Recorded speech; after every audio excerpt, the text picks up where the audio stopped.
Okay, so I'm going to talk about the expected value. This is still in section 5.1. This is the second page of the chapter 5 handouts. The expected value is actually the same thing as a mean. Expected value is a lot for where if you're looking at a chance of winning or losing, what's the average loss or win. Everything I copied here, I copied straight from the PowerPoint. So I'm going to go ahead and take this down since we don't need any longer and make this a little bit larger.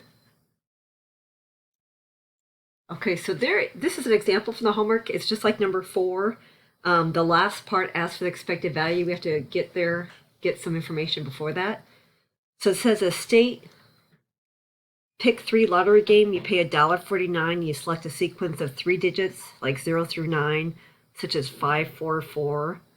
If you select the same sequence of the 3 digits you're drawn, you collect $447.72. Okay, so how many different selections are possible? Well, you're picking 3 digits, 3 single digits, and it looks like digits can be repeated. So if you think about how many possibilities, you can pick 0 through 9, that's 10 different digits you can actually pick. You can pick 10 for the first digit, times 10 for the second digit, times 10 for the third digit. So there's 1,000 different possibilities for our selections. This has to do with the fundamental multiplication rule, which is in the one section that we did omit. The fundamental accounting rule, I believe that's what's called in the book. So that's what it comes back from. That's from the one section of chapter 4 that we skipped over. Okay, the next thing it says, what's the probability of winning? Well, out of all of those possibilities of picking 3 digits, only one is going to win. So the probability is 1 over 1,000, which is 0.001. Okay, and this is if you win, what's your net profit? Well, you get $447.72, but you have to pay $1.49 to play. So your net profit is $446.23. And then they ask for expected value. So over here I set up a table. Okay, so I'm going to explain this. So you pretty much either win this amount of money or you lose $1.49. That's the only options. You either win the money, minus $1.49. This is how much you win total, or you lose $1.49. The chance of winning is right here. The chance of losing would be 1 minus that, which is a complement.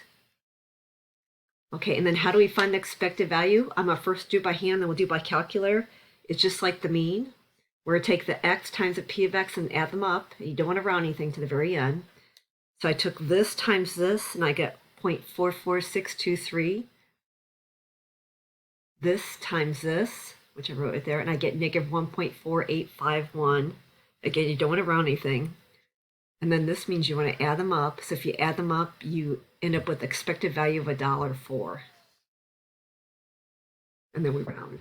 Okay, I'm going to switch to actually, I'm going to answer this and I'll do this on the calculator in a minute here.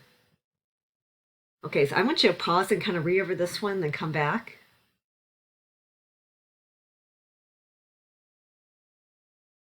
Okay, so if you pick the 4 game, you're expected, you pay the same amount as this one and you lose the same amount. So which one is better? They're actually equivalent because the expected value is the same. So there's no really difference between the two. Okay, so now let me show you how to do this by calculator. What we're going to do is we're going to put this one in list 1 and this one in list 2. So I'm going to put the calculator up here. Okay, so we don't really need this part if we do it by a calculator. So we put the x's in list 1, the p of x is in list 2. Now make sure when you put the negative 1.49 in, you hit this negative. So let me show you what I mean. So you hit the negative sign down here, not this one over here. So make sure you hit the negative sign, not the minus sign when you plug that in, or else you'll get an error. Okay, so pause if you need to put this in, and then come back. And then the way we find the expected value with the calculator is you can go to Stat, Calc, Enter, and it's just like a frequency table. List 1, list 2. And we're going to look under the mean. So this right here is my expected value right there.